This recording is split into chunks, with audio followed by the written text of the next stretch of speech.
మధ్యప్రదేశ్లో జరిగింది ముస్లిముల మీదన లాఠీ చార్జ్ చేశారని ప్రచారం చేశారు, కానీ అసలు విషయం ఏంటి అన్న దాని మీదన ఒక కథనం. భోపాల్ కేంద్రంగా ముస్లిం ఛాందస్వాదులు రెచ్చిపోయారు.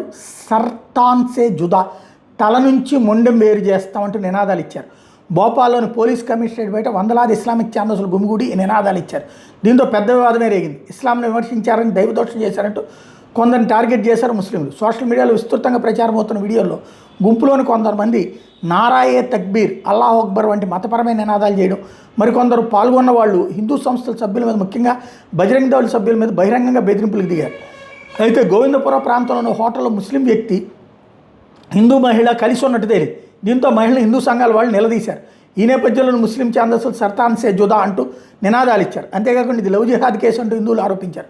పోలీస్ కమిషనరేట్ వెలుపల నిరసన సందర్భంగా all India Majlis Ittehadul Muslimeen AMM రాష్ట్ర అధ్యక్షుడు మొహసిన్ అలీఖాన్ ఉద్రిక్తతలు మరింత తీవ్రతరం చేసే ఉద్రేకపూర్తి ప్రసంగాలు చేశారని పలువురు ఆరోపిస్తున్నారు. భోపాల్ ముస్లింలు వాళ్ళపై సహించరు, మేము వాళ్ళని వీధుల్లోకి ఈడ్చి చంపేస్తాం, మేము మీ అమ్మాయిని పట్టుకోవడానికి వస్తే వాళ్ళని రోడ్ల మీదే కొడతాం, వాళ్ళు ఎక్కడ కనిపించినా వాళ్ళని చితకబాతుతాం, పూర్తి బాధ్యత నేను తీసుకుంటాను రెచ్చిపోయాడనేటువంటిది ప్రత్యక్ష సాక్షులు చెప్పేది. సర్తాన్ సే జుదా విషయంలో అలహాబాద్ హైకోర్టు అంతకుముందే చెప్పింది. అలా కీలక వ్యాఖ్యలు చేసింది. ఇది వాక్ స్వాతంత్రం కాదు, మతపరమైన భావన ప్రకటన కూడా కాదని తేల్చి చెప్పింది. రాజ్యాంగ న్యాయ వ్యవస్థ సార్వభౌమాధికారంపై ప్రత్యక్ష దాడని తేల్చి చెప్పింది. ఐలో మొహమ్మద్ వివాదానికి సంబంధించిన బరేలీ హింసాకాండలో నిందితుడైన రెహాన్ బెయిల్ పిటిషన్ తిరస్కరిస్తూ ఈ వ్యాఖ్యలు చేసింది.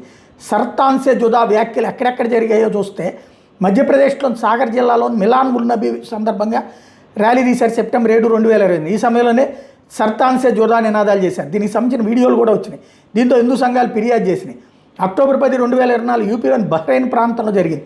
ఓ సోషల్ మీడియా ప్లాట్ఫామ్లో ఒక హిందూ ఒక ముస్లిం బాలుడి మధ్య జరిగిన సంభాషణ సందర్భంగా మొదలంతో ముస్లిం ఛాందసు సర్తాన్ సే జుదా అంటూ రెచ్చిపోయారు. ఈ ర్యాలీకి కాంగ్రెస్ నాయకత్వం వహించింది.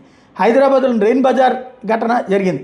సోషల్ మీడియా వేదికగా దైవదోషం చేశారంటే ఇది అక్టోబర్ 22, 2024 ఓ యువకుడికి వ్యతిరేకంగా ముస్లిం గ్రూపు గుమిగూడి ఆందోళన నిర్వహించింది. పోస్టులో మహమ్మద్ ప్రవక్త విషయంలో అభ్యంతరకరంగా ఉందని ఆ యువకుడి మీద కఠిన చర్య తీసుకోవాలని డిమాండ్ చేశారు. ఈ సందర్భంగా సర్తాన్ సే జుదా అంటూ చెప్పుకొచ్చారు. తలలు మొండెం నుంచి వేరు చేస్తామన్నటువంటి ఇది ఎందుకు పెరిగిపోతుందో ఈ ఉన్మాదం చూసుకోవాల్సి ఉంది.